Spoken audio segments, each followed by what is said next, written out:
Hey guys, it's Miss V with the Barber T. Welcome, welcome, welcome. We have an exciting show today, so you guys be ready for some good information. We're about to bring it to you, so stay tuned. We'll be right back.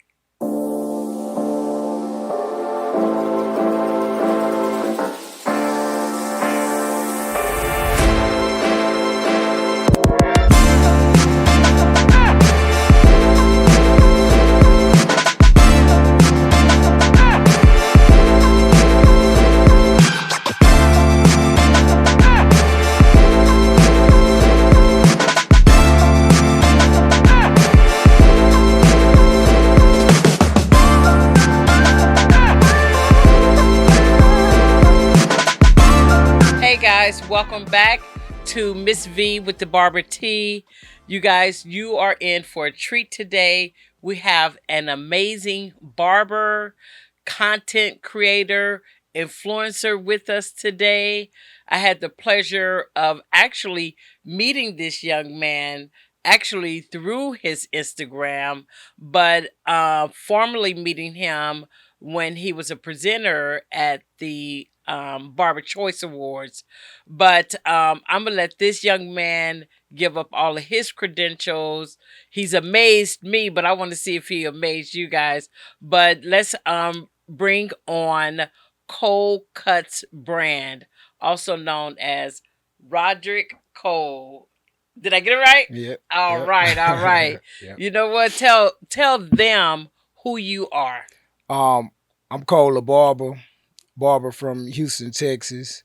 Um, been in the industry over a decade.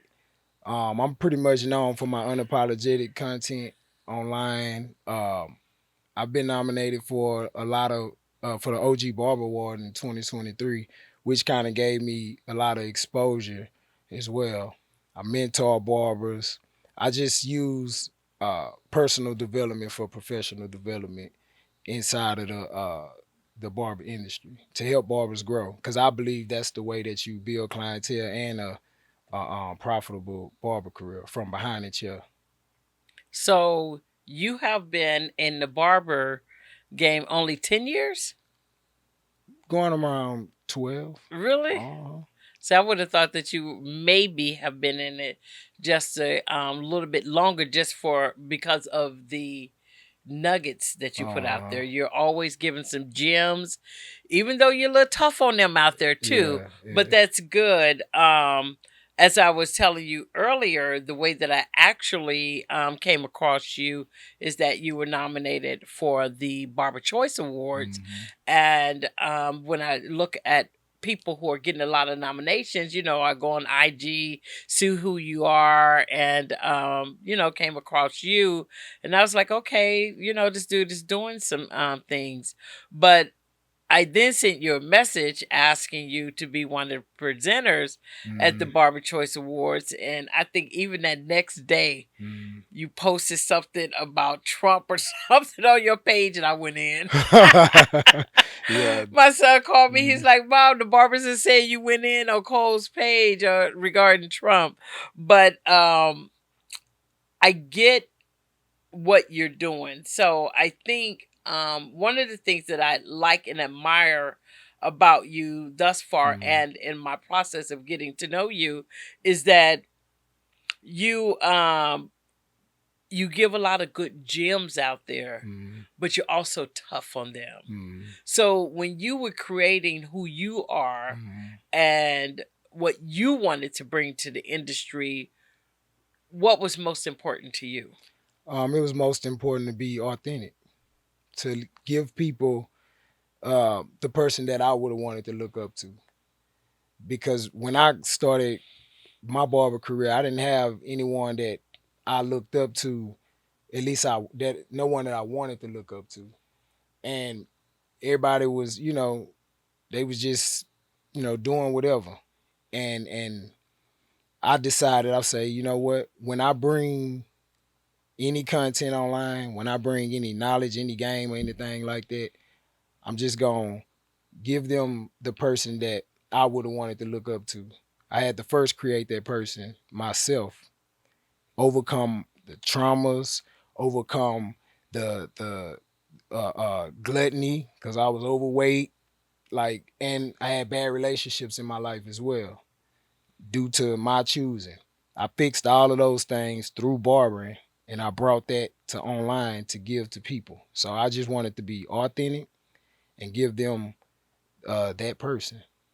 I think that that's actually impressive. Mm, That because some people become a content creator mm, because maybe they had one good video that went viral or mm, said something that mm, meant something to someone.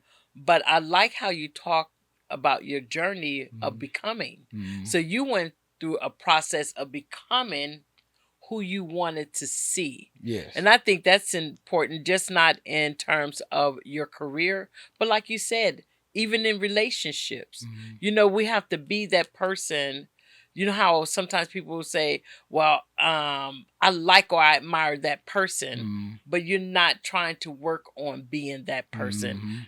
I think that that's probably some of the strongest, stuff out there for you to say that you became that person. Yep. So, what was your before becoming a barber?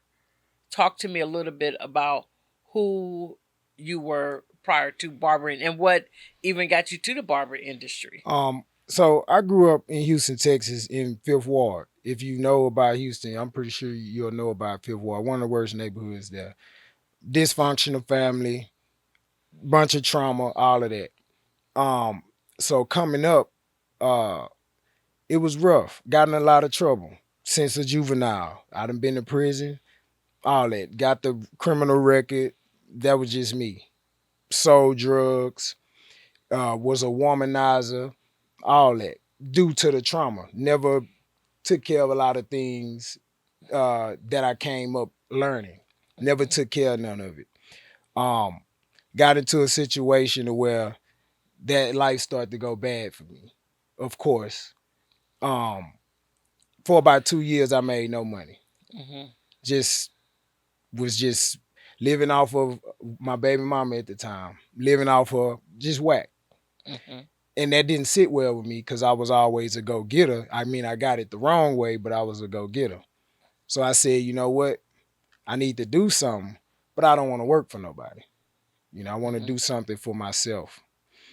I got I looked at plumbing, looked at electricians, looked at all that other stuff, man. I went to cut my afro off because to change my life, I needed to cut my hair off. That's what they used to say back then. Mm-hmm.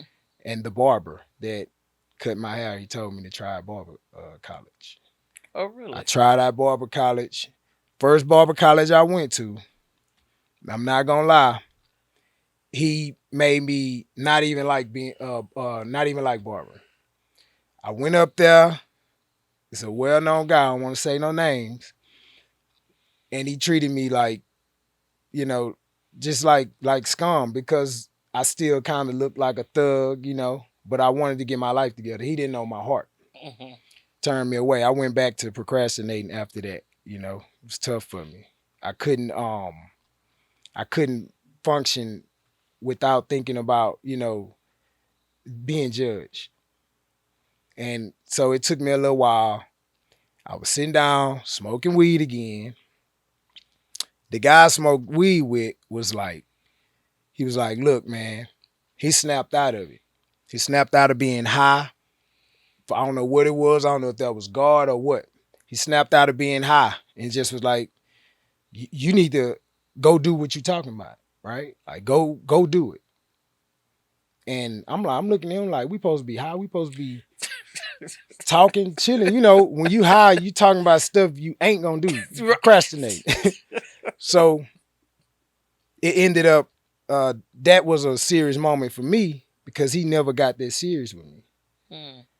And after that, I revisited Barber College, but this time I went to Texas Barber College. A Okay. lot of people know Mr. P, Mr. Pendleton. I met Mr. P.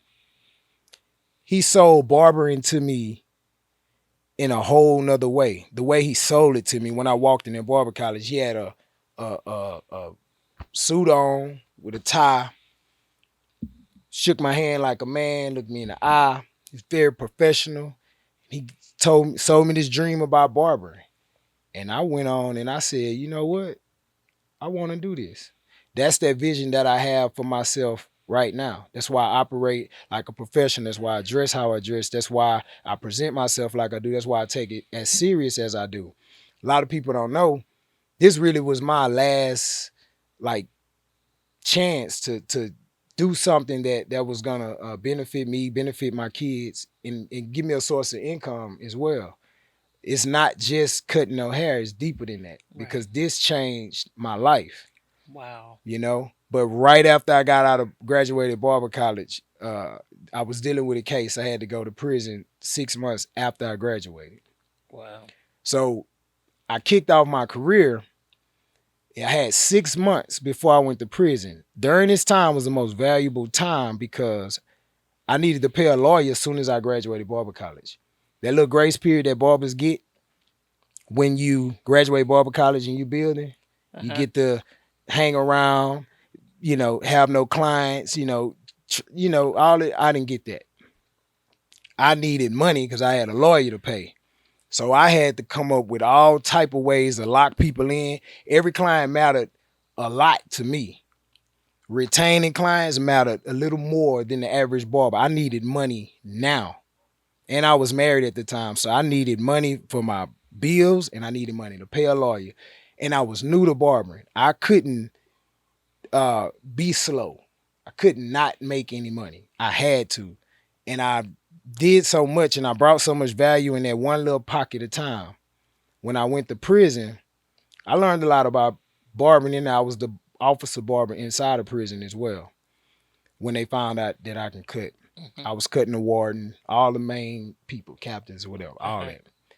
But in there, I got treated like Jesus walking on water inside of prison, where and this is below poverty, right? Get treated like a slave. Most people.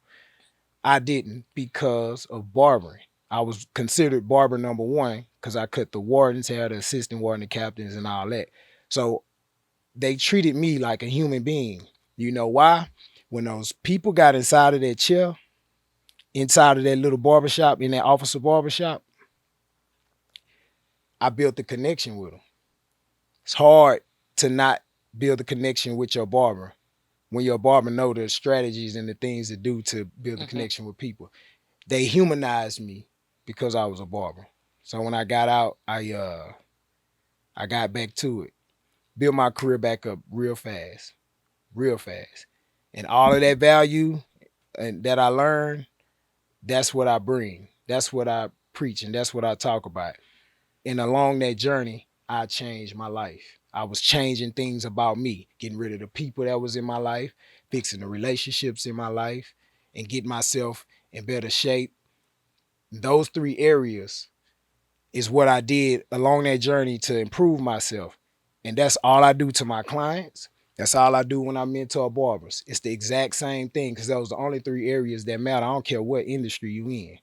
Right. But I did it for me through all of that. And then I just do it for other people. You know, your story is actually just giving me chills. I think Mm-hmm. it's remarkable. Some things that you touched on that I Mm-hmm. think is even more important is, and I think one of the things when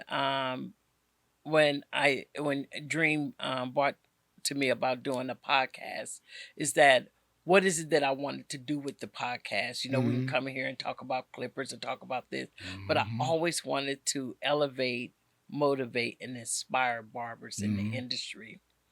And one of the things that you touched on that I think is so powerful is your first visit to a school and how that particular person made you feel, not just how he didn't work well with yourself, Mm-hmm. but he didn't sell you on barbering. He didn't even make you want to be a barber Mm-hmm. because he didn't do anything. You wasn't receiving anything from him. Mm-hmm. And then you go to this next person who's dressed nice, telling you about the possibilities. And I think what he allows you to do is dream again. Mm-hmm. You know what I mean? Mm-hmm. That's so powerful. You Mm-hmm. had all of these things, all of these obstacles that were against you. And that it happens often in our community. Mm-hmm. But to me, what did you say his name was? Mr. Pendleton? Or Mr. Pendleton. Yep. he changed your life. He Yes. Yes. literally gave you hope Mm-hmm. and allowed you to dream again. What you had that you probably didn't know at that particular point was a natural ability, a natural skill. You know what I Mm-hmm. mean? In terms of being able, some people can go to barber college and still can't cut. You know Mm-hmm. what I mean?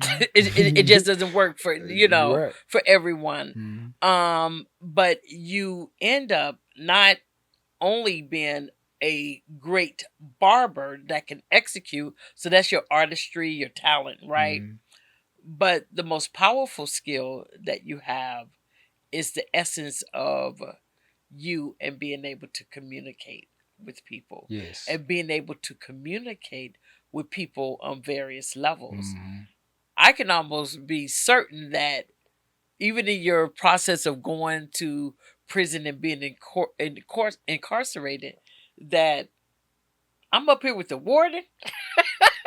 I'm cutting the warden's hair. Mm-hmm. So what did that do for you as a person in your journey? You know, I got to do these 6 months and da da da da.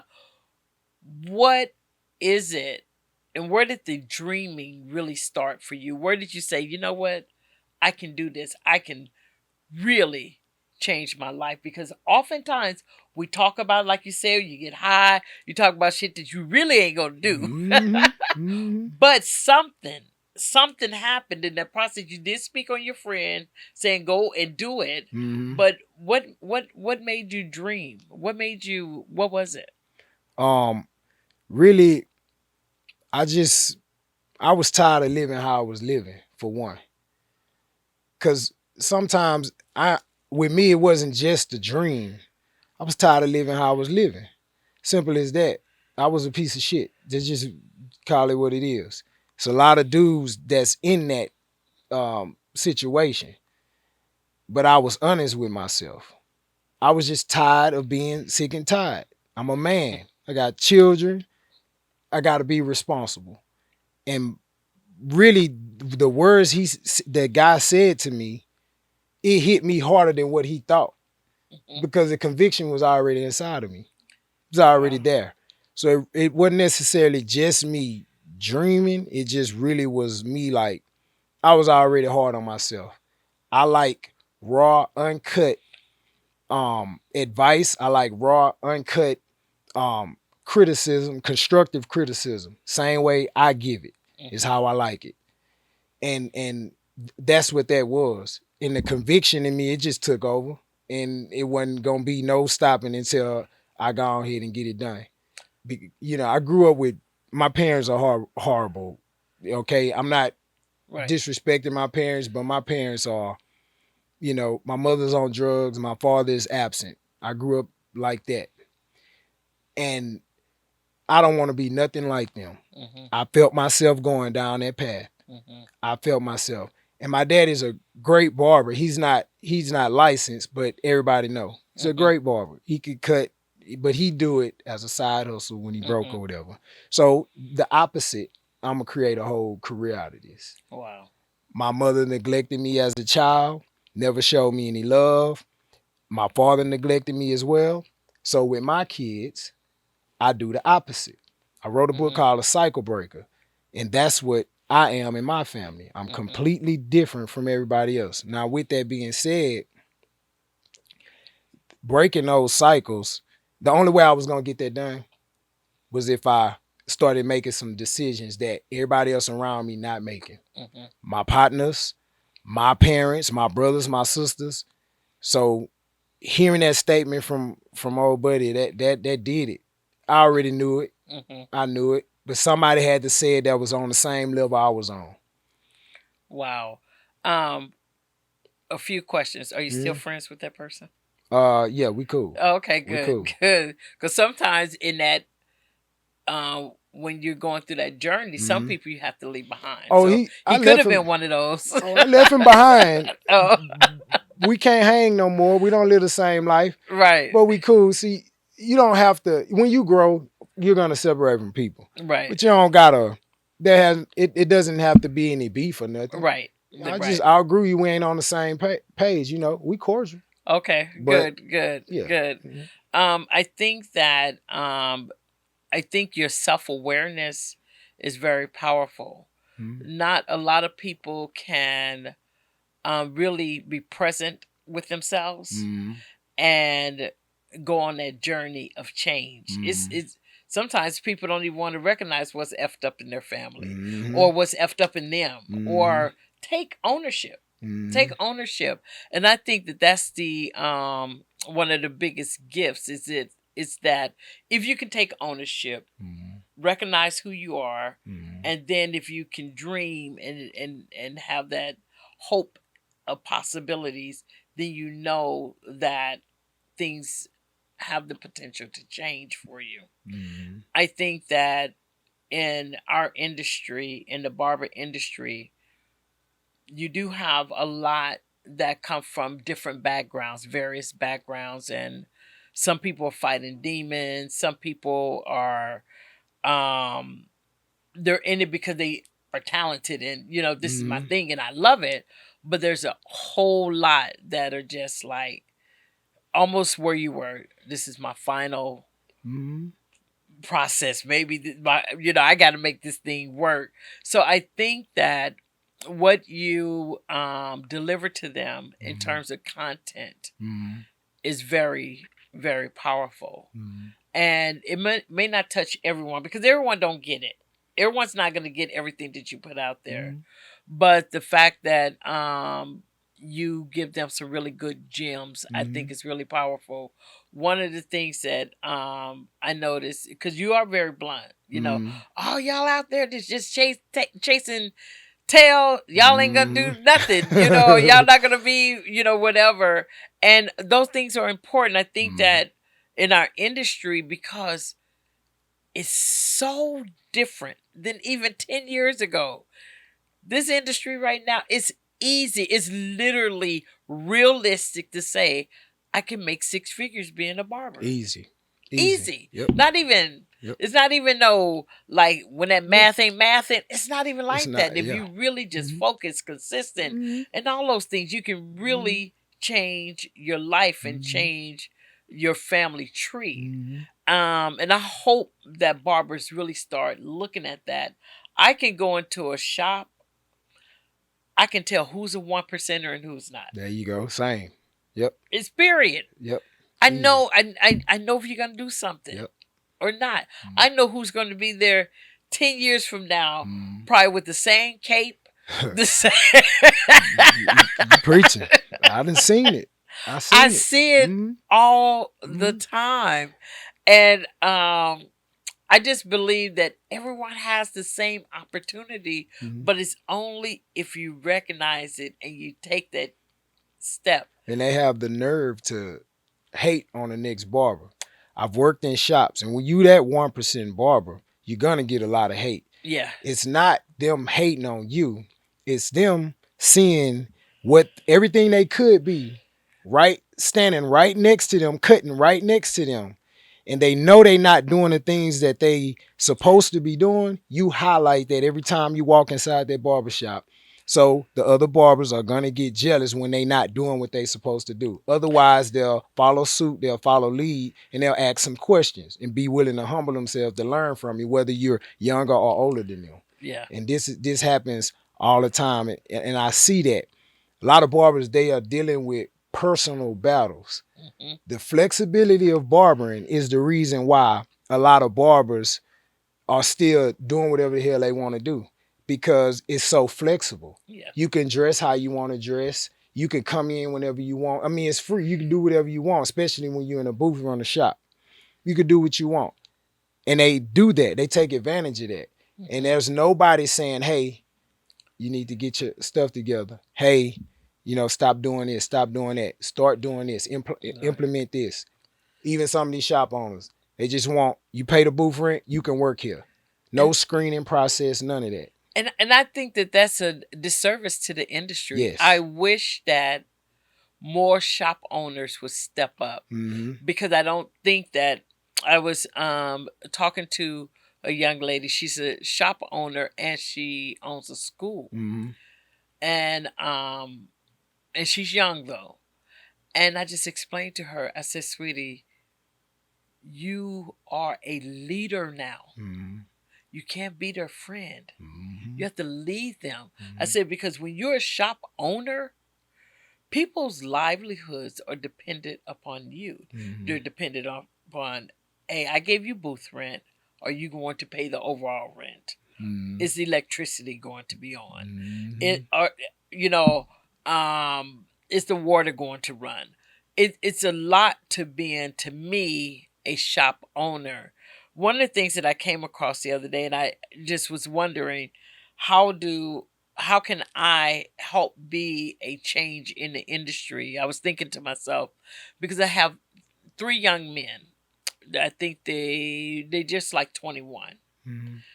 They've been cutting for a couple of years. They're really good. They're like talented. One of them won a competition, but they're hungry.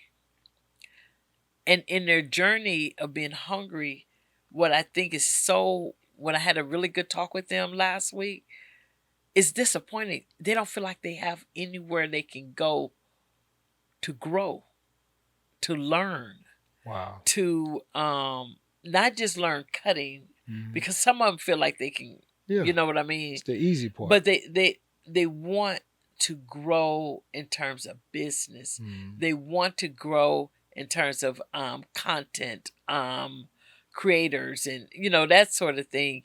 And you know what I told them? I said, "You know what? I'm gonna really have to think about it. Where I can possibly send you." But when we come back, I want us to talk a little bit more on shop ownership, leadership, and those type of things that we can discuss and hopefully help elevate some of these young barbers and Mm-hmm. direct them. Mm-hmm. But you guys, this has been excellent conversation with Cold Cuts brand here. We hope that we're dropping some good information, some good nuggets. But we're gonna take a quick commercial break, and we'll be right back with Miss V with the Barber Tea.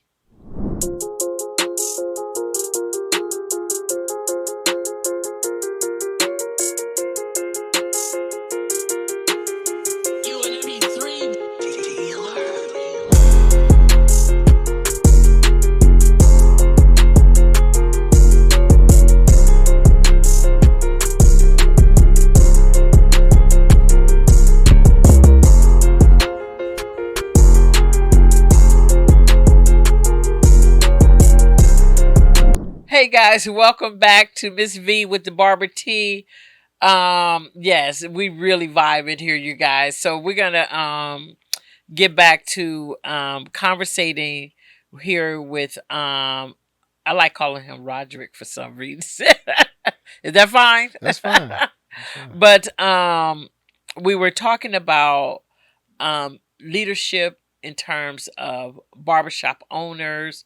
I left off talking about the young guys that really want to be mentored in the industry, and I really couldn't give them good, solid direction of, here, go to this shop, Mm-hmm. or let me call this person, because I could not think of anyone Mm-hmm. that could bring them in and mentor them in the way that they were discussing with me. Mm-hmm. And I think that that's something that's kind of like missing, because I think there's kind of like a separation here where you have maybe your 35, 40 plus year old barbers. Mm-hmm.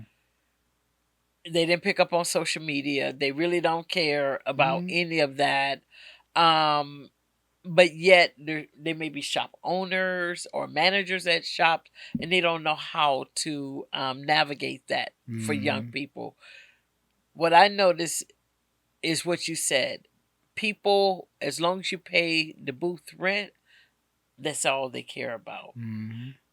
I think if they could understand that they can get so much more and grow as a shop so much more if it wasn't just about that. Hmm. What are some of the things that you think should change or help elevate First off, this new young people that are coming in? first off, new barbers got access to the internet. Me being 35, I was late to the internet, but I also grew up without internet. Then I got social media and I see the power of it. That's how I'm able to grow like I am because I see the power. These younger barbers, some of them don't see it, but they have it at their fingertips. But what they do is they go online, see people like me, they see people like a lot of the barbers that's on higher levels, and they get information, they get game, and they also see what they can be and what they can do. Then they waltz back up into their shop on Tuesday, and the shop owner ain't nothing like the people they see online. The respect for those people, the respect for those shop owners instantly go down. Why? The shop owner just want booth rent. The shop owner probably not in shape. The shop owner is probably not handling all the personal things in their life and none of that. They looking at these people online and they looking at the shop owners. It's not what they want to do. Now it's like it's like a conflict. Now they like, all right, I don't want to be here no more. But I also got a message for the younger barbers. The thing is, it's not necessarily the shop that you work in that determines your success. You could put me in any shop. I'm gonna get the same result. You gotta be serious about what you're doing. You gotta be serious about growth. You gotta be serious about change. You do have access to other barbers online like myself. I have a mentor program. And when they get on my mentorship program, I have barbers that take the initial call, but when it's time to get serious, they don't want to be accountable. See, they can say what they want to do all day. There's resources out here. They out here. And if you want them, go and get them. But it ain't the shop. You can't blame the shop owner. I'd prefer the shop owners do better because they need to do better with these barbers. Just like first with themselves and then they need to do better with their barbers. This is something interesting from back in the day with barbers. Barbers used to be like a brotherhood in a fraternity. Barbers was barbers before 21 years old. They was inside the shop working as an apprentice. And if you were a traveling barber, barbers would allow you to sleep at their home and court their daughters. You see the trust, you see the mentorship, you see how it was a brotherhood, it was connected. That's gone. That's dead. That's something shop owners need to bring back. Where are the big brother barbers? Where are the mentor shop owners? Like where they at? That's right close to these barbers every day. Cause they sitting there on their phone, they gonna see me. They gonna see some of the other barbers like me. Yeah. They gonna see us. But I tell them this: if you really want to grow, you gonna find a way. You just need a chair, you need your clippers, and you need you. That's really all you really need. If you bouncing from location to location, thinking the location gonna make you successful, that's your problem right there. I think that that's important, and I can see that, but I do think that when they're coming out of school, it is important to get with a good shop. I Oh, do think because that's your first like introduction. That's your first intro to business, management, customer service, walk-in clients, how to build that. So I do think going to a shop um and choosing a shop is very important. I hear some barbers that really like wait and hey, I want to get in with this particular person. I want to get into that particular door. Then, but the vast majority of them just looking for a chair. Hey, do you know anybody? Where I can go and cut. I think that if people really start seeing the vision, like I can really change my life. Like I can seriously make $10,000 a month, especially if I'm not spending $1,500 on weed That's right. That's right. every month, Yeah, them habits gonna get you. and another 2,000 at the strip clubs Mm-hmm. every month, Mm-hmm. and then going to buy some $2,000 shoes for that Mm-hmm. one damn time to Mm-hmm. But it's so I know I'm getting off point because Nah, there's so much more to it, but I do think that getting around good leadership, mm-hmm. being shop owners really showing you how to do the business. Mm-hmm.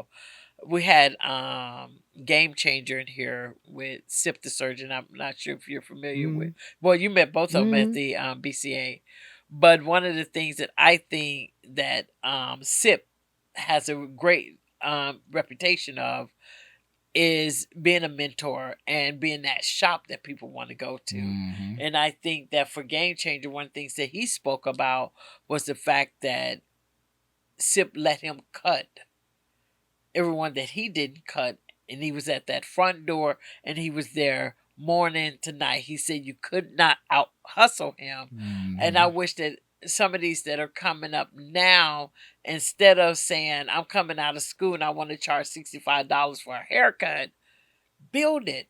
Mm-hmm. Make them want to pay $65 for a Mm-hmm. haircut.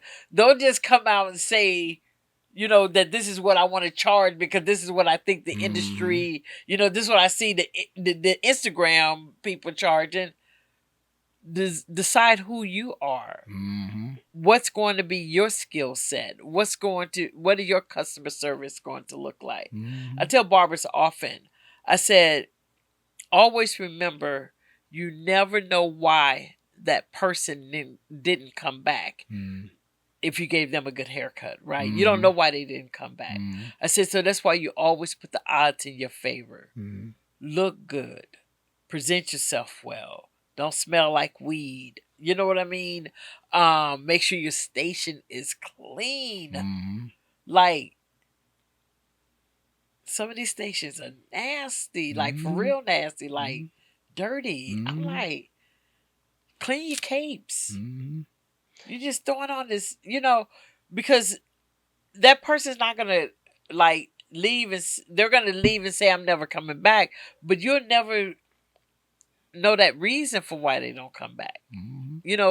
Because nowadays there are options. Everyone don't just want a great haircut; they want an experience. That's right. You That's right. know, you, if I'm not mistaken, are in the suite. Mm-hmm. What made you want to do a suite versus a shop? And then my second question is, do you see, because I think you have something to offer, Mm-hmm.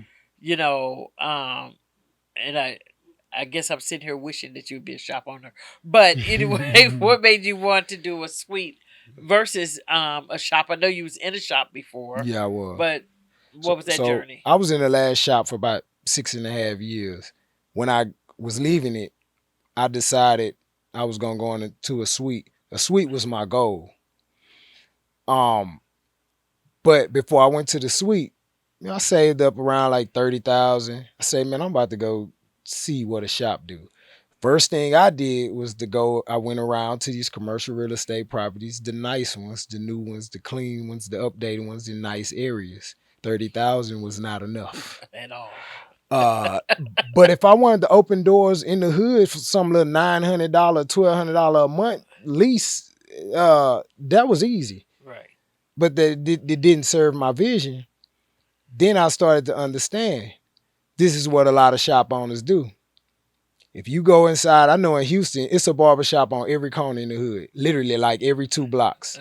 Whatever the city allow, that's however far it allowed them to be apart. They're not making no money.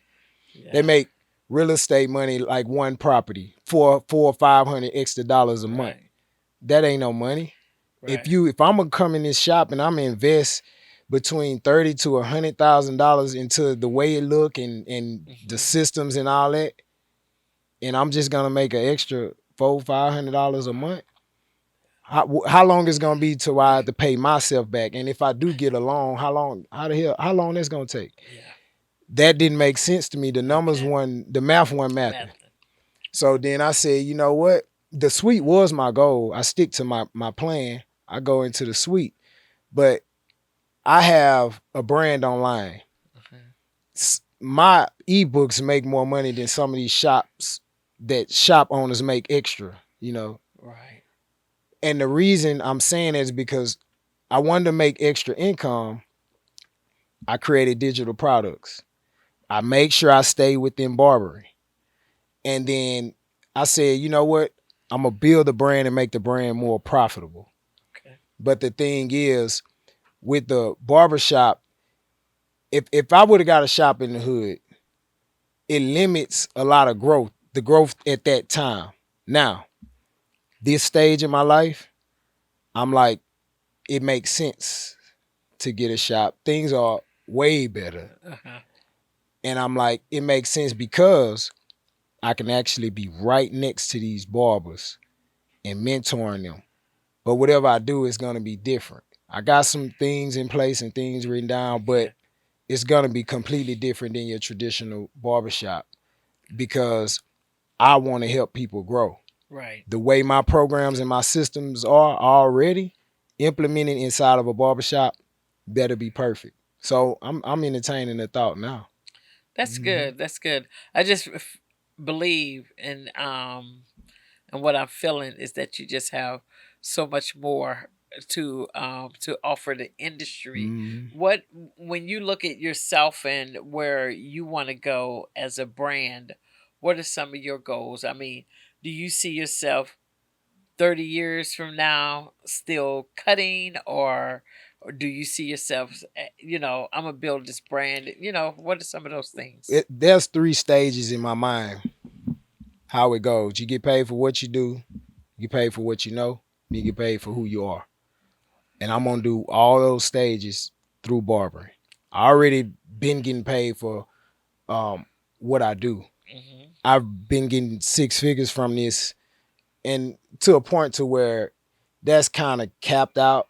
Hmm. It ain't so far. It's only so far you can go with that. Right. These last 2 years or so, I've been getting paid for what I know. Hmm. That's from digital products, classes, doing a bunch of presentations around. Uh-huh. This is gonna be like this for a second. We gotta master this as well and Right. go bring the value out here until we get to the stage to where I'm just getting paid for who I am. Yeah. But I'm just putting the work in still. So the same work I tell other people to put in, that's what I'm doing. But it's gonna be through barbering. You make me want to go through your mentorship. Yeah. Just in terms of what you're talking about. Mhm. That's actually another that those three steps very powerful. Some people can't see themselves past cutting. Mhm. Some people haven't thought, past that journey. I do have a lot that come to me and talk about developing their own product brand or, something like that. But no one is really, to me, you're a person that I could think of in the industry that I would say probably went through that journey that I could think of off the top of my head is a Vic Blends. You Mhm. know what I mean? Because people probably now pay him for his name. Mhm. You know what I mean?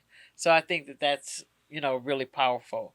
Who are some of the industry greats that you look up to or Two admire? two major people that I look up to: Al's Millions. Al Millions? Al's Millions. If you know Al, he runs the OG Barber Conference. Actually, he gonna be in Dallas in March. The 2024 one is gonna be here in Dallas. Oh, really? Yeah, What is it called? OG Barber Conference. Uh, OG Barber Conference. mhm. Okay. But Al's Millions was the first barber to pop on YouTube. That's what people don't know. With the products and all, he wrote a book, all that. Same, Really? yes. Okay. And DL Master Barber, which was Tupac and Biggie's barber. He did the juice cut and juice, them his cuts. Okay. He's right now he get paid just for who he is right now. He living off in Puerto Rico. I mean Costa Rica. He done maxed out exactly what I'm doing. He started in the shop, got his own shop, then he was a speaker for a while, and same thing. Those two guys I really look up to. Wow. Hmm. And two people that I've never even heard For of. real. But I will be Hmm. Googling them to see Hmm. who they are, Hmm. because that's one of the things as I get to know the industry, because in some ways I'm new to the industry. I've Hmm. only been on the barber side for Oh 7 years. yeah. So even learning you, Hmm. that's been in the last, what, 3, 4 months Hmm. that I started learning you. But it's a lot of great barbers out there. It's a lot that don't have that influencer name. Hmm. Oftentimes you hear the same names over and over again in Hmm. this industry, in my opinion. But there are a lot of you just named two people that I'm not even familiar Hmm. with, but they've impacted you, Hmm. in some way that's meaningful, that help you to elevate and then just do your journey in the industry. Hmm. What do you think about the business as it is today in terms of um, clippers, new brands coming out? Clippers don't last half as long as they used to. Yeah, they don't. We got cordless clippers now. They cool. They good. They're not as powerful as the older ones. I've noticed that. So you got to really know how to cut because you can't just depend on a clipper. But I like that. it's so many clipper brands out now. We had Andes, Wall, and Oster. That Yep, was it. that was it. Now, man, you got all these different. Some of these brands are white labeling. They just slapping their label on the same clipper with a different logo that's coming from China. That's Yeah, why they not lasting long. yeah. Simple as that. Is if you want the best stuff, stick to the ones that's been around the longest. However, Stylecraft is in the game. I got to give it to them. Yeah, I got to give it to Stylecraft. They sit back and let everybody make the mistakes, and they came and corrected every last one of them.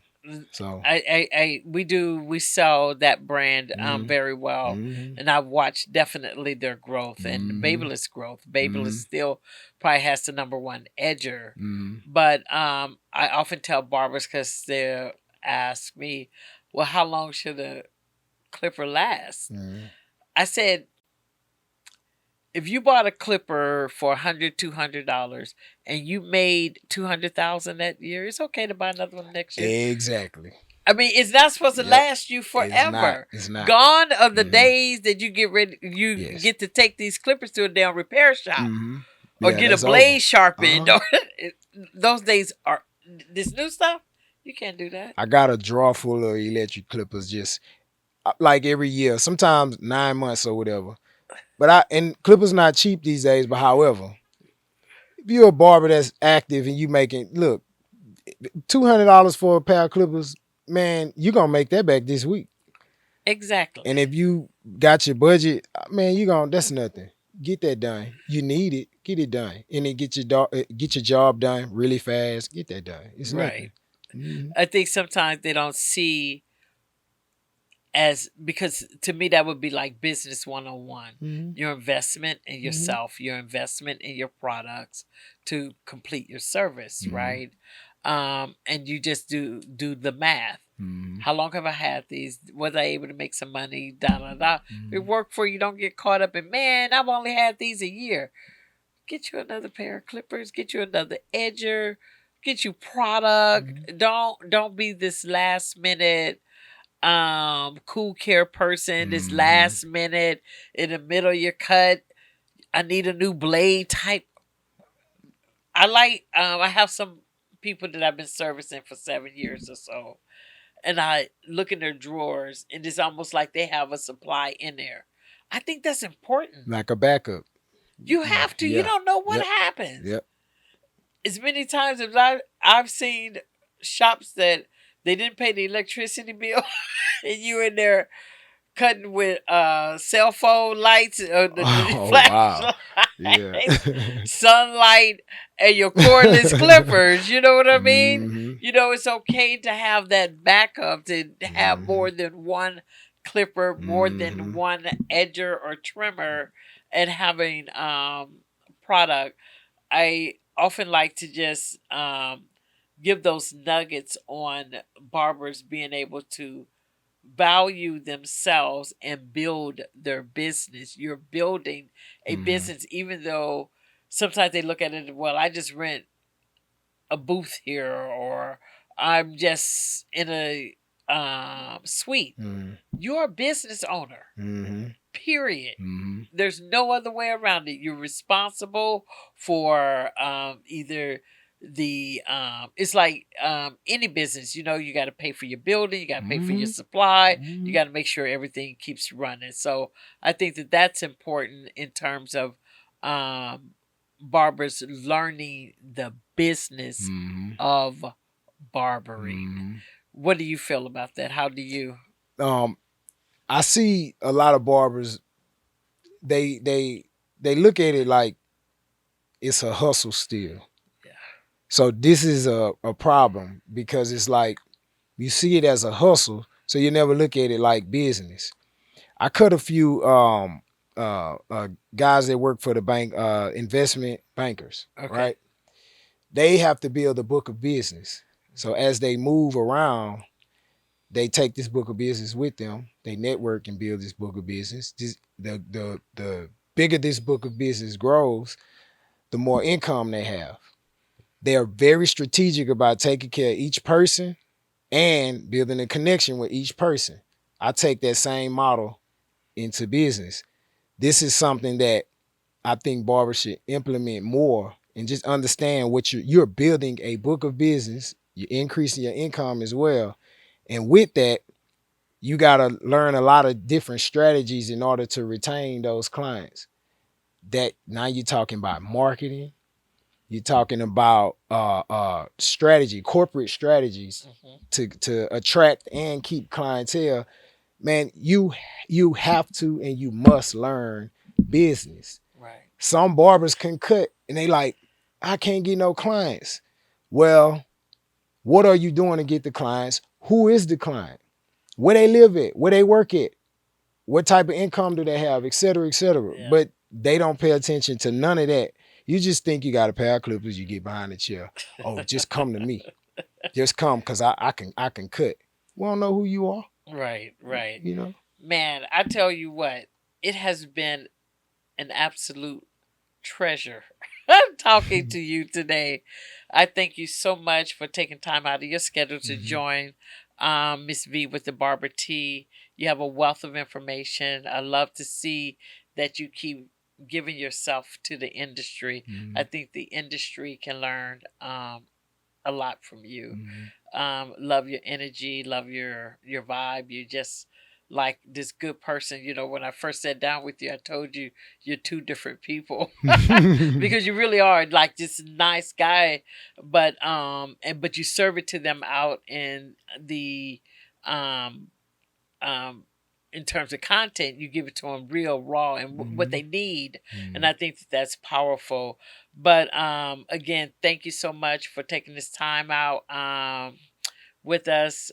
I have to bring you back because I Oh think you have a yeah. lot more Oh up yeah. here Oh that you yeah. need Oh to yeah. get out there to No the problem. world. You guys, this has been another powerful moment with Miss V and with the Barber T.